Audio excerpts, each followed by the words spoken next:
and bonkers TikTok diets are all the rage. And why are the seats so damn small on the airplane? 'Cause it's hard to be a person with a body these days. You're listening to Burnt Toast. We are Virginia Soul-Smith and Corinne Fay. Today, I'm talking with Brandin of Screen Time Strategies, also known as the Gamer Educator on Instagram. Ash is the author of the book Power On, Managing Screen Time to Benefit the Whole Family. Ash helps caregivers navigate screen time boundaries in ways that actually work for you as well as your kids. I turn to Ash's work whenever I am feeling panicked about our family's relationship with screen time, so basically always. This was a really great conversation, and I think you'll get a lot out of it today. Then stay tuned for our new bonus segment, Indulgence Gospel. This week, we are talking about plus-size fashion influencer and body acceptance advocate Katie Sturino, who teamed up with Weight Watchers. What happened there? Where is the line between body liberation activism and capitalism? Indulgence Gospel segments are a perk for paid subscribers, so if that's not you, click the link in your episode description or go to burnttoastpodcast.com to join us. For anyone who missed your last episode, which of course I will link to in the transcript, can you just quickly tell us who you are and what you do? Yeah, I'm Brandin. I use they, them pronouns on Instagram and the internet. I go by The Gamer Educator. And I am a middle school teacher by day. And then on my online presence, I help families and caregivers better understand and manage all things technology, screen time, screens, and kind of reframe the way that we look at them as caregivers to find a balance between, freaking out about them and allowing total access and finding a way to make it work for us. And we are here today to talk about your brilliant new book, which is called Power On, Managing Screen Time to Benefit the Whole Family. I can't underscore enough how much everybody needs a copy of this book. I have already turned back to it multiple times since reading it a few months ago. Just really helps ground us in so many aspects of this conversation that we don't usually have. I'm so glad to hear that it's helpful. So my book is Power On, as you said, and the subtitle is Managing Screen Time to Benefit the Whole Family. And if people are new to who I am, I have sort of three central tenets of the work that I do. And one is that screen time is a social inequity issue. The second is that screens can be part of our lives without being the center of our lives. And the third is that screens and screen time should benefit whole families. And I think especially in the last year to 2 years, we have seen a lot of the trend toward the panic around technology and screens and smartphones and social media. And I think that there are many reasons to be concerned around technology and its influence, especially with kids. But what's missing in a lot of those conversations is a sense of empowerment and what families can reasonably do. When we focus solely on the fear, it ends up just putting caregivers in a place of feeling bad. Yeah, you feel like you're getting it wrong all the time. Shame isn't empowering, right? No one is like, well, I feel terrible about myself, so now I feel equipped to go make a change, right? That's missing in so many of those conversations and other books and things that have come out because it's way harder. It's so much harder to talk about what you can really do and reasonably control in a sustainable way. It's much simpler to just be like, oh yeah, and that's technology's fault and this is and that other thing too. So, I'm an educator and I really firmly believe that if anyone's in this sort of advice type space, be it online or elsewhere, that they need to be trying to empower and help families instead of just capitalizing on fear. And as someone who also does longer form writing and also shorter form on the internet, short form content online, you cannot put a lot of nuance in that. It's really, really hard and it's often missing. So being able to add that in and really dive deeply into these topics to explore them so that caregivers can walk away going, oh, okay, I can maybe actually make a change or put something in place that will actually work for us. And if not, I know what I could also try.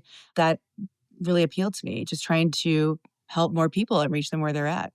I mean, this book is so helpful. There are checklists upon checklists of things you can try, tweaks to make, and it's incredibly useful. What I really found most powerful is that you really give us permission to say, well, what need is screen time meeting right now?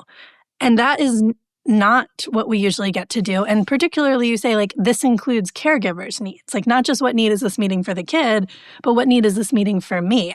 I am here recording with you right now because iPads are meeting the need of children have a day off school on a day when I need to work. We won't be interrupted unless I have to approve a screen time request, which I might in 20 minutes. But that was a really helpful reframing for me personally. I got divorced a couple years ago. So now my kids move back and forth between two homes, which each only have one adult in it. And screen time increased when that happened because there's one caregiver in each house and two kids. Right. And giving myself permission to recognize that I have needs really got me through a lot of adjusting to this new rhythm of our family. Absolutely. And when we're thinking about what the need is, that means it's going to change. I think there's a lot of parenting, whatever aspect of parenting you want to talk about, where it feels like, okay, we have to come up with the set of rules and they have to like work for everything in perpetuity without adjustment. And it also kind of sets us up for a sense of failure. If we're like, well, I had this magical plan that someone told me was going to work and it didn't. And so I must be the problem, right? It all comes back to that like, well, it's my fault place. Oh, it screens as diet culture all over again. All over again. We're back at it. And it's just not helpful. And if instead we're thinking about like, well, what is my need right now? As you said, that's a big part toward the end of the book of really creating a system and a framework of thinking about, okay, what is it I actually need this for? And sometimes it's I have to work. And sometimes it's my kid is sick and they just need to relax. And sometimes it's, as you were alluding to earlier, it's like we've all just had a day, right? Like we've been run ragged and we just kind of need a break.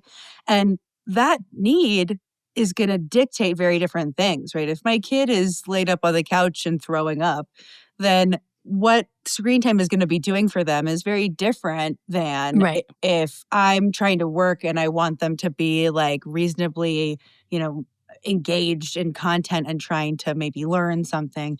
And that's fine. And being able to center that as, well, this is what I need right now, or this is what we need right now, just puts us in a place of, again, feeling like we're making it work for us instead of feeling like we're always coming up against some rule that we're not going to quite live up to.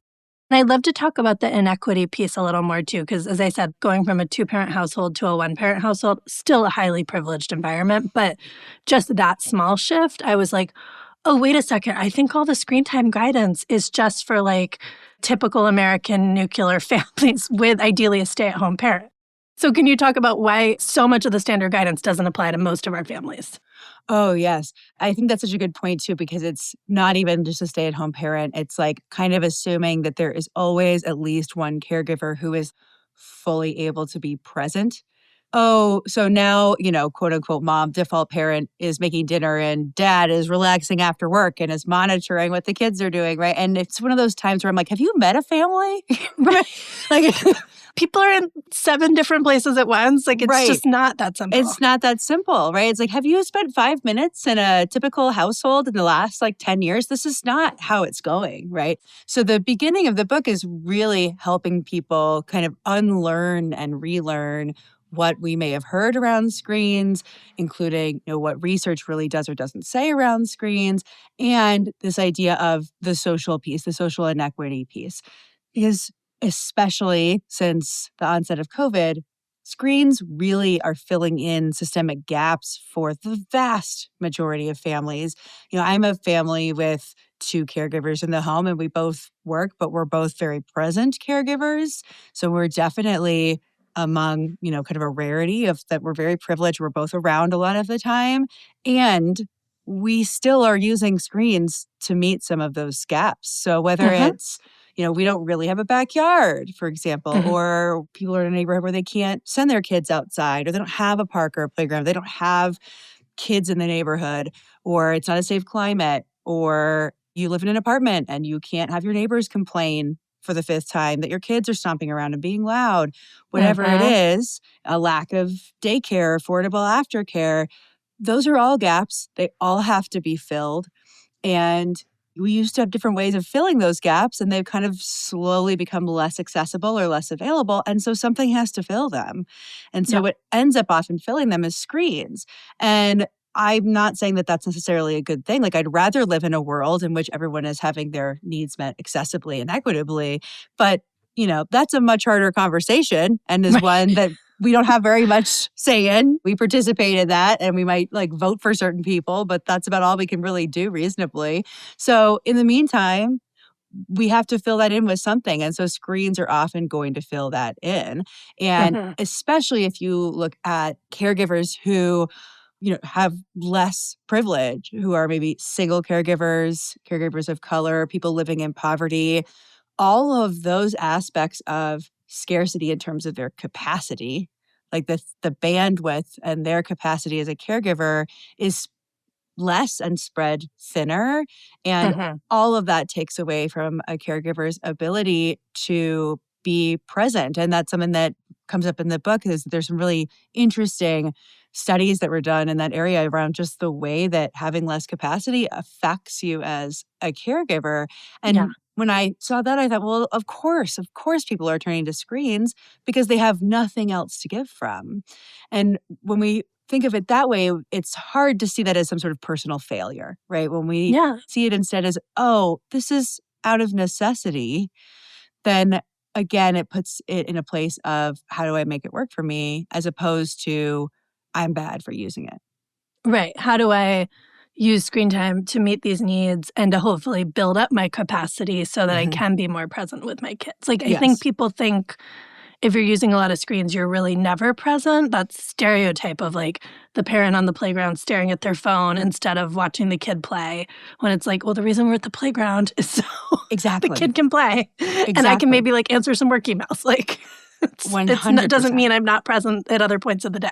Right. And of course, it's well, that's a snapshot of a day, right? Yeah. And you're seeing one moment. Yes, I find that so frustrating where it's people just can't win. It just really feels like you cannot win. Where it's if I were sitting there staring at my child's every move in the park, someone would be like, you're being a helicopter, right? And if I look at my phone because I'm trying to make the grocery pickup order because I would rather my child have time at the playground than we spend our only free hour in the grocery store and I'm having to manage a kid in the grocery store and not have fun together, right? Yeah. If instead I'm placing a pickup order and they're getting to run around on the playground, now also somehow I'm failing because I'm looking at my phone instead of my kid. But also we want kids to have independent time and not need constant input and not constantly be told you're doing great, right? It's it just really feels like you just can't win sometimes. And being able to take a step back and really focus on what, like you said, what need is this meeting? And if it's ours and if it is helping me be more present and connected, that's a win. When I make dinner in the evening, my kid is often having screen time and I will put in an AirPod and listen to a podcast, often burnt toast or something else. And that's my decompression, right? Because I come home straight from work and other things. I'm not having time to really decompress. Right. You need that airlock time where you can decompress and then be ready to be present at dinner. Exactly. I'm sure I've told you this before, but I reported a piece on screen time for Parents Magazine probably almost 10 years ago at this point. I think my older child was 3 or 4. And I interviewed this Harvard researcher, this older white man. And I gave him the dinner time example. I said, I'm cooking dinner. My kid's watching Peppa Pig so that I can cook dinner and take a breath, and then we eat dinner together. And he said, why don't you involve her in cooking dinner? Why don't you give her a bag of flour to play with while you cook dinner? Of all the things. And I said to him, because it's 5 p.m. on a Wednesday, and who's coming to clean the flour off the ceiling? Right. What's a bag wrong with of you, sir? flour? Of all the things to go to, that's the most. He was kids love to make a happy mess in the kitchen. I was I don't love that. Oh my God. And it was just exactly that. My need didn't matter to him at all. He was oh, well, if you just want to pacify your children. I was I do, yes, in that moment. Well, and I think that's another part of it is that, if someone says it to us like that and we're well, I can't say yes, right? Yeah. I can't be yes, sir, I do. Yes. But in the moment, there are times where it's I need you to be quiet and I mean, as hard as this can be to think sometimes, it's like, right now I need you to be quiet and convenient because of the situation we're in, right? Yes. And that doesn't mean we're constantly expecting that of them. And hopefully that's not something we're doing all the time.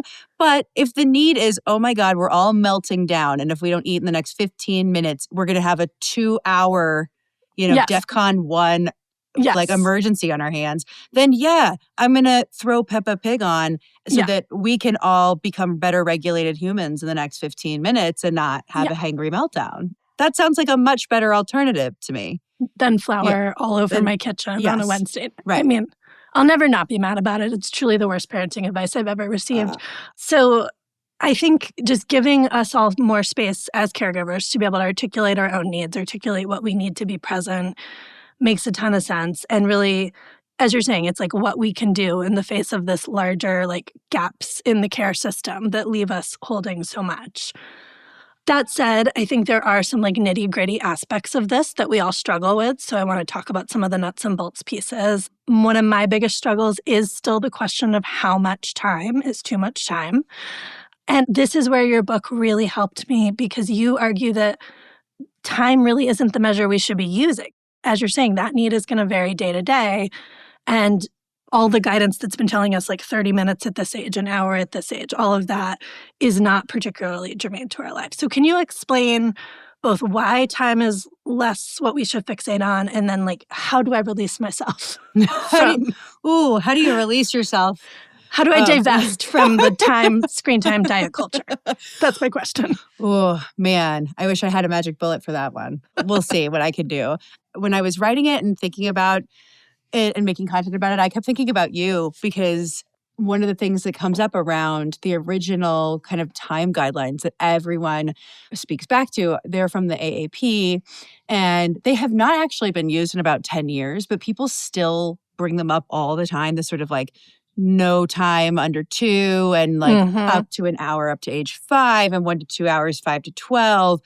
And if you really dig in, I was following footnote after footnote for a while, trying to really find where did this actually come from? It's not based on, some study that found that that's the ideal amount of time.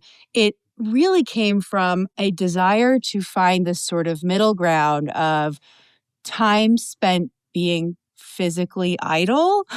And there was a big incorporation of wanting to avoid childhood obesity.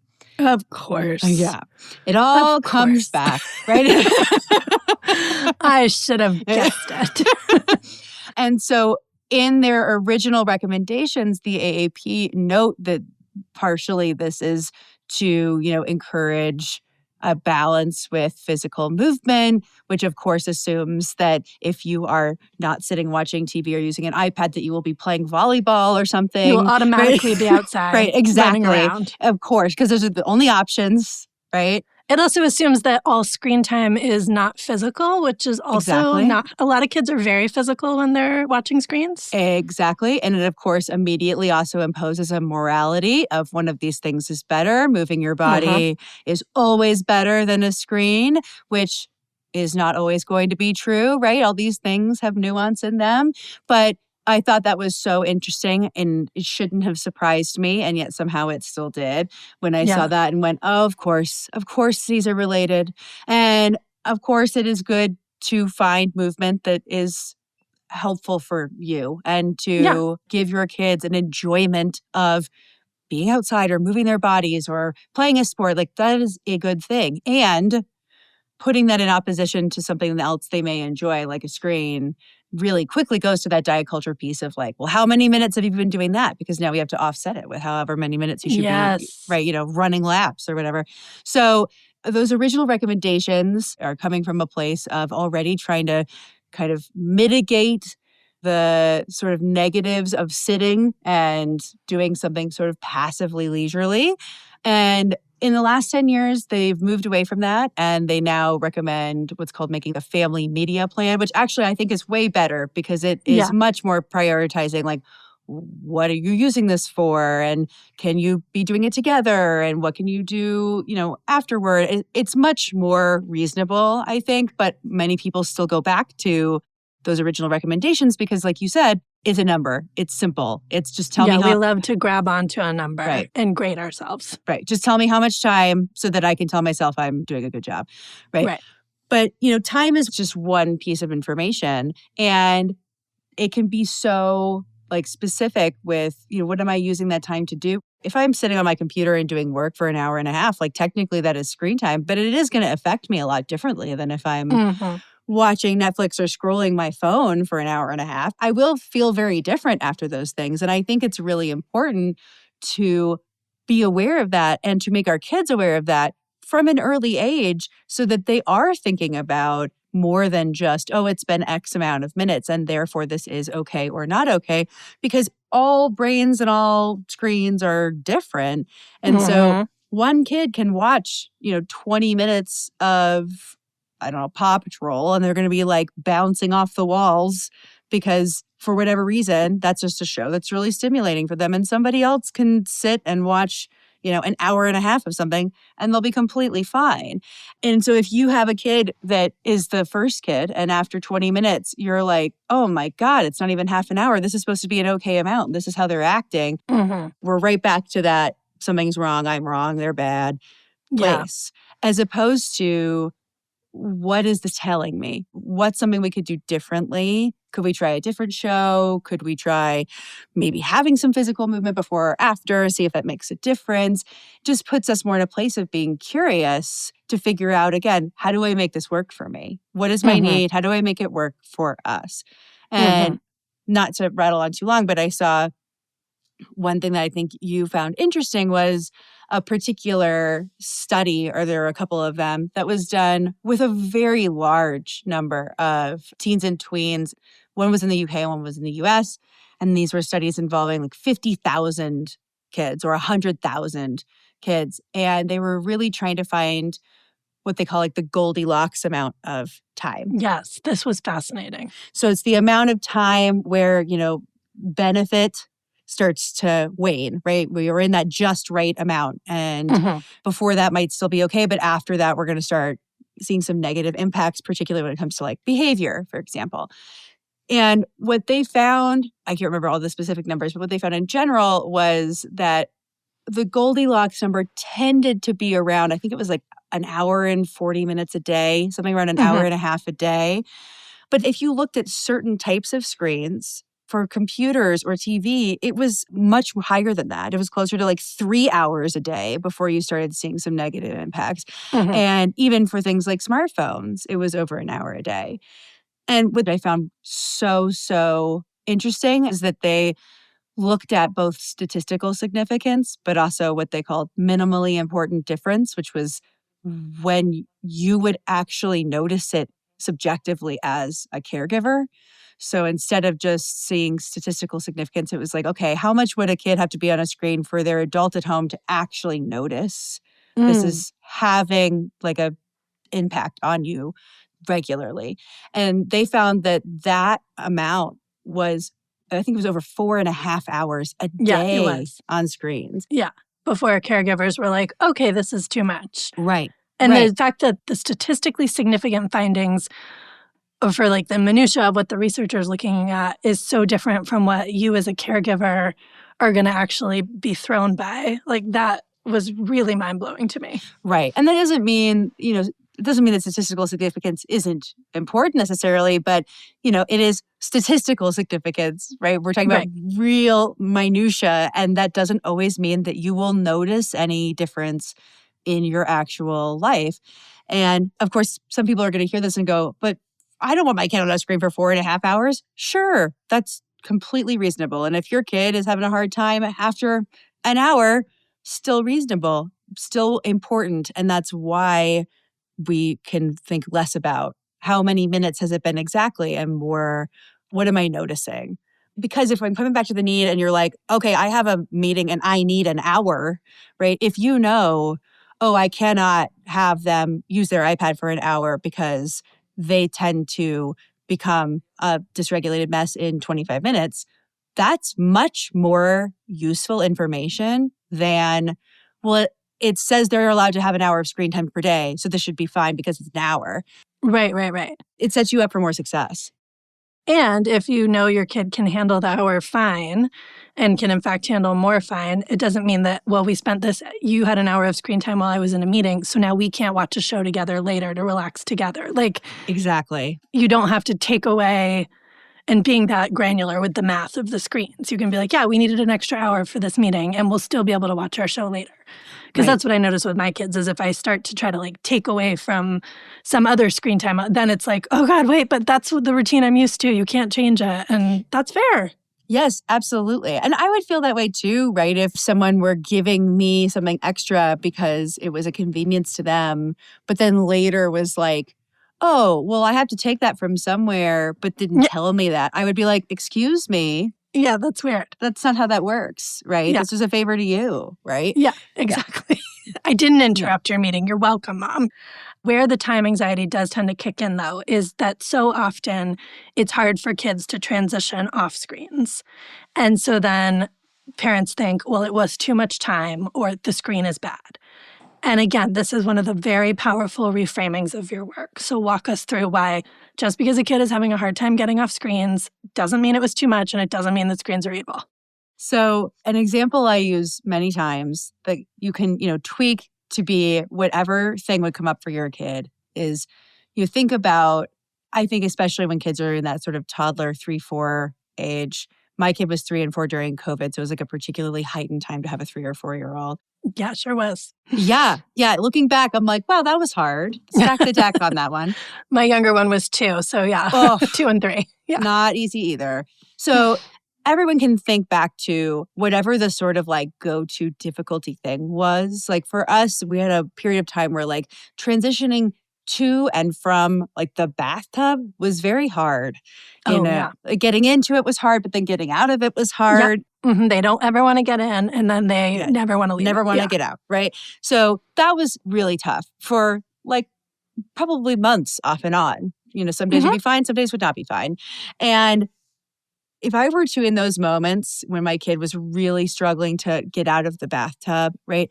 Imagine how it would sound if I was like, well, it's the bathtub's fault, right? Like it's the bath's fault that they are having such a hard time because of the bubbles and it smells too good and I've made it too appealing and the water's too warm. I sound unhinged, right? We're going to stop bathing. Right, exactly. And we would not say, well, we can't have baths anymore, right? Or when we go to the fun playground and it's really hard to leave the fun playground, we don't blame the playground.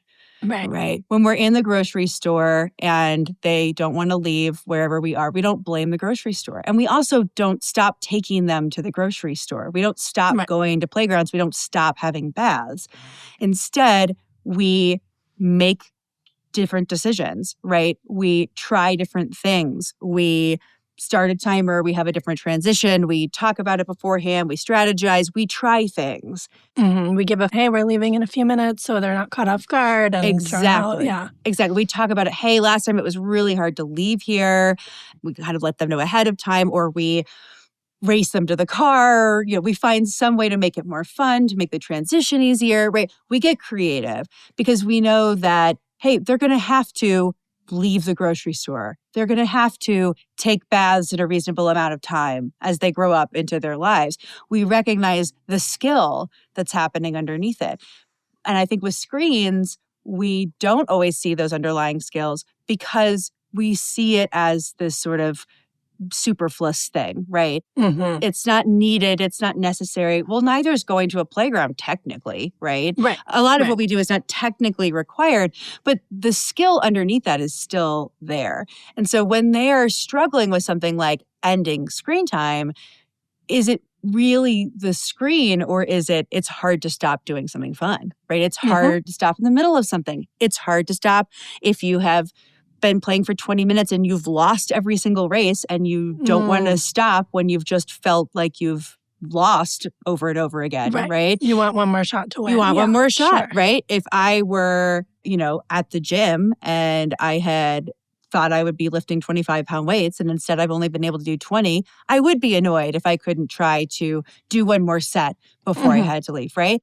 And people are going to think, well, but screens are so much different than those things. Yes, a screen is designed differently than a playground or than, a free weight set. But we are going to have kids who are navigating a technological and digital world that we are going to kind of struggle to imagine, right? We're seeing glimpses of it, but it's going to be different than what we're experiencing now. And we want our kids to be able to navigate that with success. And that comes back to seeing the skills underneath. And so when they're struggling with something like that, taking the screen out of it and asking yourself, how would I handle this if it were anything else? How would I handle this if it were they're struggling to leave a friend's house?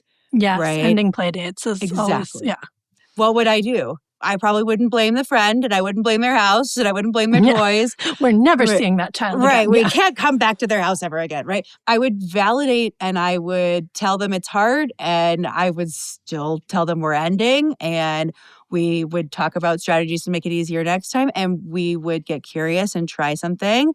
And we would be showing our kids that, hey, it's okay to have a hard time doing that thing. It's okay to have feelings about it. And we're still going to do it. We're still going to end that thing.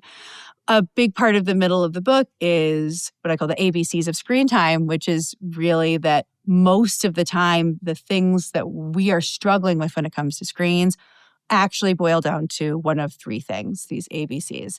It's either access, which could be time or when they're having it or how much, behavior, which you're kind of bringing up here, and content, what's on the screen, what they're playing, what they have access to.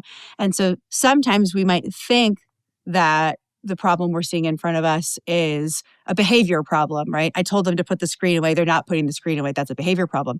But sometimes it actually could be because it's an access issue, right? It's more time than they can really handle at that given moment. Or it could be content because it's content that makes it harder to start and stop. So a big part of the middle of the book is really figuring out, how do I know what problem I'm even really dealing with here? And then what are some potential things that I can do about it to try to problem solve, try to make changes and see if this helps. And if it helps, great, keep it. And if not, I can get curious and try something else. And so a lot of it is strategies to try and ways to kind of, backwards engineer what might be going on to figure out how to make it work for you, how to make it better. It's so helpful to feel like, okay, there's always one more thing I can tweak and adjust versus taking this it's all a failure, we have to throw it out, that kind of all or nothing thinking that really is never productive. The reason I think it's so helpful that you draw that parallel with the bath or the play date is it reminds us that there are some kids for whom transitions are just always very difficult, across the board. And so you're not just seeing a screen time problem. You're being reminded, my kid is really building skills around transitions. We don't have them yet. We hope we will have them at some point. But this is actually an opportunity to work on that as opposed to, this is creating a problem. No, we can actually practice some of these transition skills. And I really like coming back to the skill because if we're thinking of it as a skill, then we're probably more likely to tell our kids that it's a skill too. Because if we're just thinking of it as it's a screen, it's a screen's fault, then we might not say those literal words to our kid, but we might say it's always so hard to turn off the TV, right? We're talking about it as if it's this sort of amorphous, it's only about the television or it's only about the iPad. And we're missing the part of making it clear to our kids that, hey, this is a skill that you're working on. And we work on this skill in these different ways. I did some good repair with my kids after reading your book because I was definitely falling into the trap of talking about screen addiction. And I think I thought I was saying to them, it's not your fault. The screens are programmed to be bad for us in this way. So I thought I was at least not blaming them, but being we need less screens because they're so dangerous. But then I read your book and I was oh, that's not helpful either. No. And I did have one of my kids saying am I bad because I want to watch screens all the time? And I was oh, we've gone, that's too concrete and scary. And again, to draw the parallel with diet culture, it's just telling kids sugar is bad. And then they think they're bad because they like sugar. So I did do some repair. I was I read this book and now I've learned that was not right. And they were oh, okay. So we're healing in my house from that. So thank you. Well, you're very welcome. And I'm glad you hear that. But yeah, I think about those parallels with food all the time because sometimes it just helps me think wait, would I be wanting to send this message about food Right. or exercise Yes. or whatever? And if the answer is no, then how can I kind of tweak it so that I'm sending a message I'd be okay with applying to other things?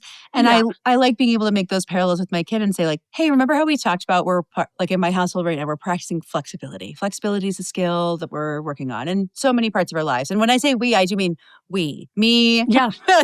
everybody is Parents working can on use this. more flexibility for sure. Yeah. Absolutely. And so like when those moments are coming up, I'm trying to say like, hey, like what skill is this right now? Who's having to be flexible right now? Flexible can be a good thing, right? We might be flexible by saying yes to eating dinner on the couch and watching a TV show. That's flexibility. Flexibility isn't just adjust your plans to be more convenient to me, child, so that I can go do something, right, as an adult.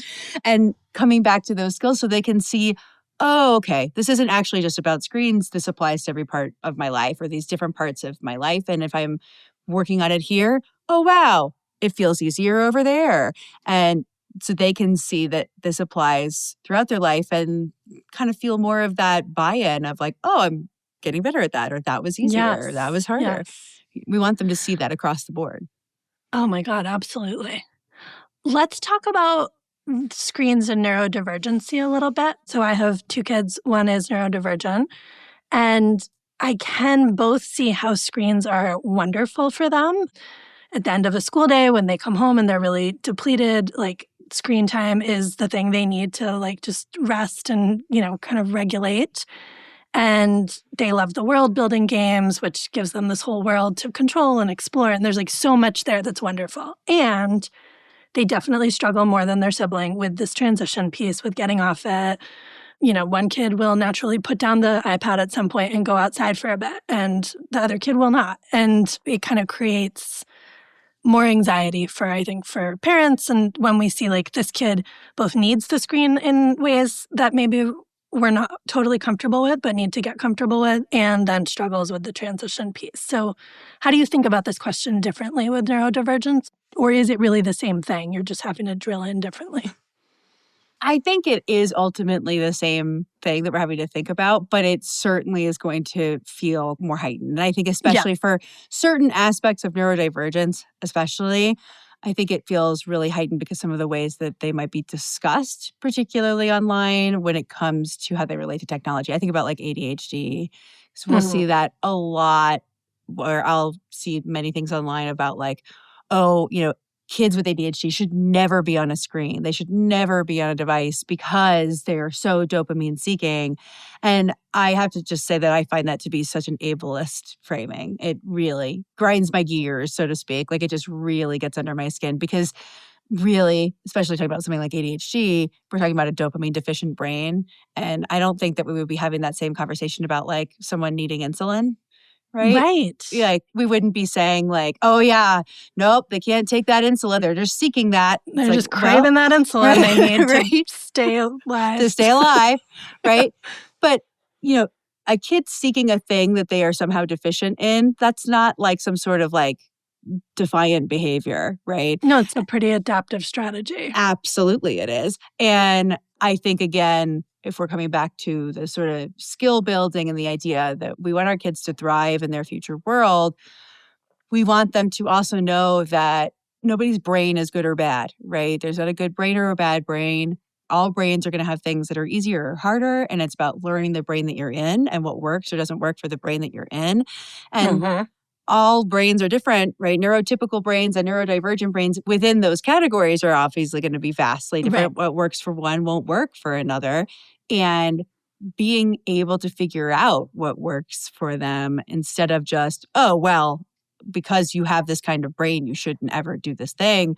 Yeah. That's going to set them up for more success. But I think it's great that you mentioned both how a screen can be so regulating, particularly for neurodivergent brains, and then the double-edged sword of that is that then you have to stop, right? The transition off. Yeah, the back transition into off. the world. Yeah. So it comes from a problem-solving place, I think, of finding, what is the pain point, right? If the pain point is a transition, what is it really coming from? Is it coming from the executive function piece of, I don't know how to find a place to stop? So I have talked about this in quite a bit of content on Instagram before, and I believe it comes up in the book as well, is that a lot of, particularly people with ADHD, they often like games that are more open-ended. So they might like something like a Minecraft or an Animal Crossing or The Sims, where you can sort of like hyper-focus and deep dive into something with like real depth. But what's difficult about that is that, if I play Mario Kart, the level ends. It's a very obvious ending. Right. And you can say like one more level and we're done. Yeah. Exactly. Like we've reached the end of the championship. I'm on the podium. I quit now. Right. Yeah. But there's a never ending series of tasks Yeah. with a more open-ended game. And especially if I'm like in my hyper-focus zone, right?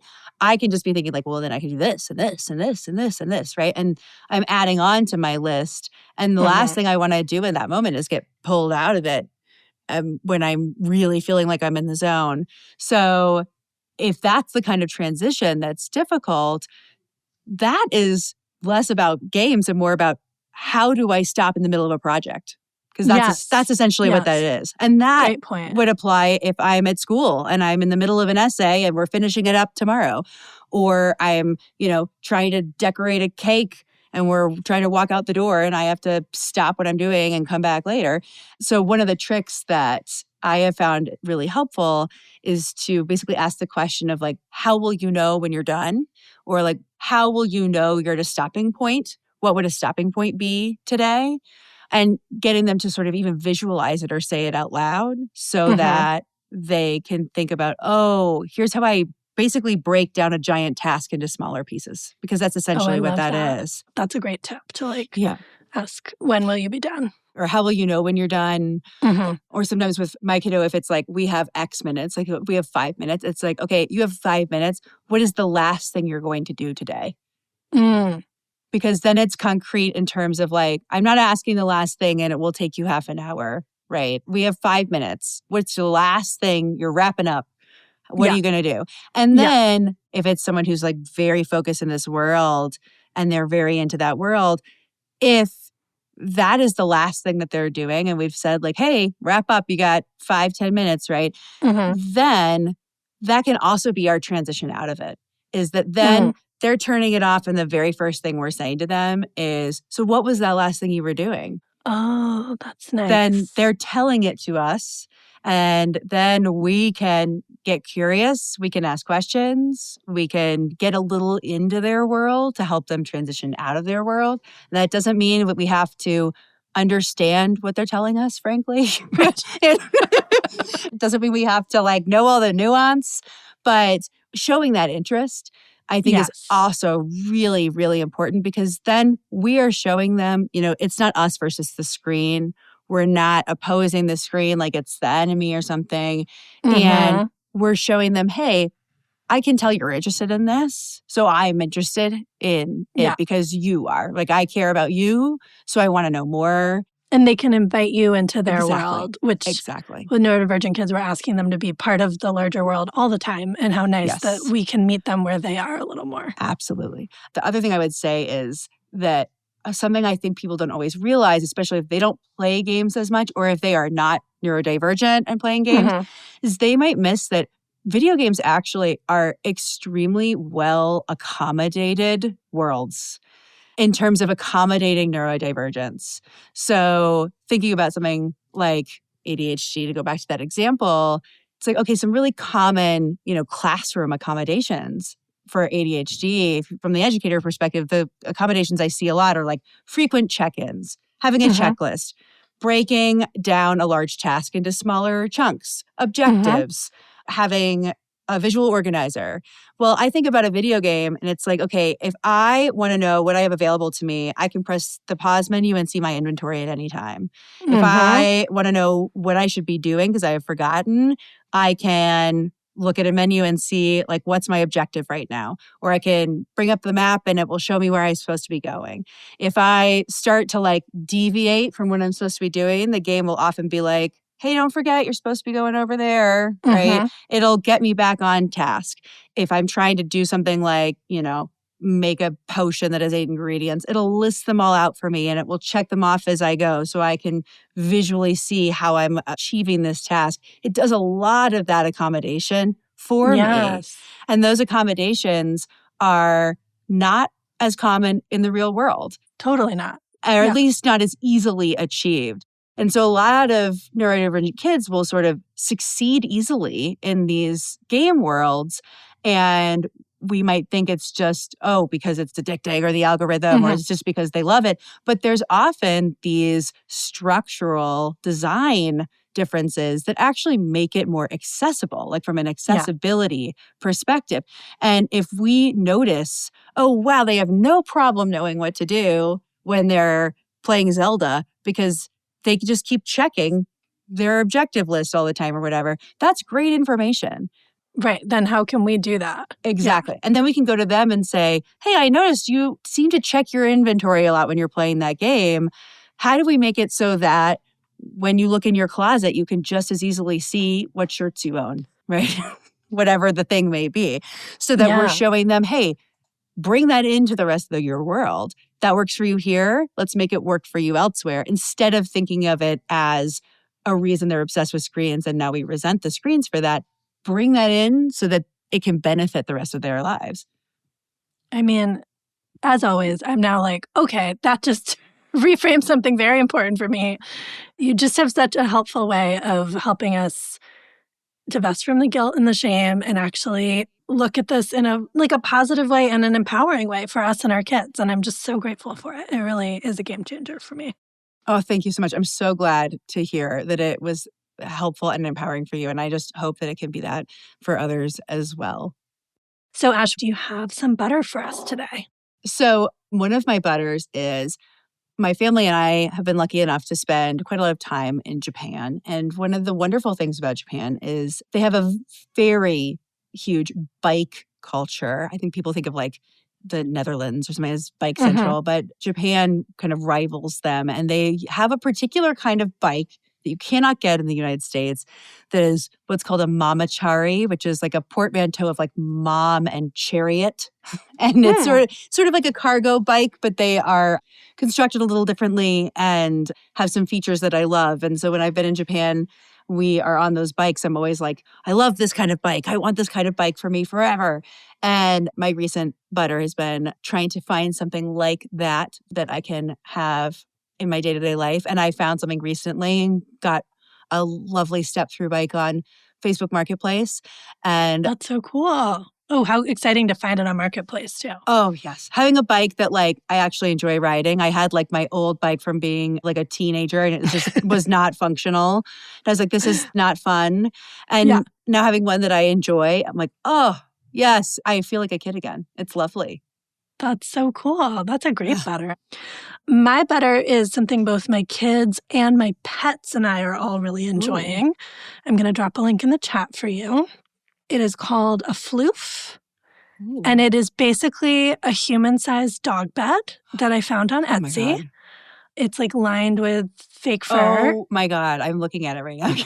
Isn't it like hilarious? Wow. I'm so glad you sent a picture because that is not what I was picturing. You can't describe it. I will have a picture in the transcript. I can't describe it accurately. It's like a cross between a human-sized dog bed and like a shopping bag, sort of. Yes. It kind of, yes. Wow. It's like a hot tub of. Yes, it's like a hot tub but no water. You just like sit in it. It's basically like a large, they call it a cuddle cave. I don't understand how to explain it, but it's the floof is what we call it. And it's in our family room. And it's not inexpensive, but it does basically replace a chair. So like if you think of it as a furniture purchase, there's always at least a cat or a dog sleeping in it. Frequently a child is in it. My boyfriend likes to be in it. Everyone gravitates towards it. And you can like put pillows in it or a blanket. Neurodivergent people in particular really love it because I think it provides a lot of like sensory feedback and it's very enclosed and cozy. It's great for like the day we're having today where we're like having a very laid back, watch as much screen as you want kind of day. And I've got one kid bundled into the floof with a bunch of blankets and her iPad and she's so happy right now. Oh my gosh. I have to say also the colors they have chosen on the like model in the picture, it's like sort of a tan kind of color. And it kind of looks like the person is sitting in a giant pita, which I also love. It's great. That's what it is. It's like a giant pita, but soft and cozy. Yes, That's really what it is. It's like being in a pita pocket.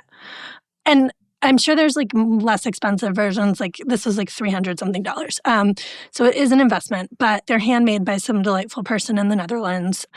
Whenever we have play dates, there's always like 2 or 3 kids like snuggled up in it together. Aww. There's something extremely addictive about it. I don't know. I don't really know how to explain why it's great, but it's great. Oh, that is lovely. All right. We'll tell everyone, obviously, everyone needs to go to their bookstore and get Power On, get their copy. Where else can we find you, Ash? How can we support your work? You can find me on Instagram at @TheGamerEducator. And I also cross-post my Instagram posts to Substack. And I'm on Substack at @TheGamerEducator as well. So it's like all the same content, just that way you're getting it in your inbox without having to go to Instagram. So if that's something that you are trying to maybe move away from, you can get it via Substack. And my book, Power On, Managing Screen Time to Benefit the Whole Family, is available starting August 26th is when it fully releases. And before that is available for pre-order. Otherwise, you can get it where you get books. Amazing. Thank you so much. This was really great. Thank you so much for having me back. Okay, next up, we have Indulgence Gospel, our bonus segment for paid subscribers. Today, we are talking about plus-size fashion influencer and body acceptance advocate Katie Sturino, who surprised us all when she teamed up with Weight Watchers. What happened there? And where is the line between body liberation activism and capitalism? Freelist, you won't want to miss this. Click the link in your episode description or go to burnttoastpodcast.com to join us. I can't wait to hear what everyone thinks about this episode. How are you feeling about screen time right now? Do you find it easier or harder to navigate in the summer? Paid subscribers can come tell us in the comments on Patreon, and of course, we want to hear your Katie Sturino takes too. If you're not a paid subscriber, join us for just $1 a week at burnttoastpodcast.com. And stay tuned next week for our episode with Savala Nolan. In her book, Good Woman, Savala is choosing not to be good and encouraging us to do the same. See you next time. You've been listening to Burnt Toast. If you'd like to support the show, follow us for free in your podcast player. And if you have a second, please leave a little note about why you love Burnt Toast. Your reviews really help new listeners find conversations like these. The Burnt Toast podcast is hosted by Virginia Soul Smith and Corinne Fay. You can follow me on Instagram and Threads at _Soulsmith. Follow Corinne on Instagram at SelfieFay and on Patreon at Big Undies. This podcast is produced by Kim Baldwin. You can follow Kim at The Blonde Mule on all platforms and subscribe to her newsletter at theblondemule.com. The Burnt Toast logo is by Deanna Lowe. Our theme music is by Faraday. Our video editor is Elizabeth Ayiku, who also runs the Me Little Me Foundation, a virtual food pantry supporting multiply marginalized folks recovering from eating disorders. Learn more and donate at melittlemefoundation.org. And Tommy Heron is our audio engineer. Thanks for listening and for supporting anti-diet, body liberation journalism.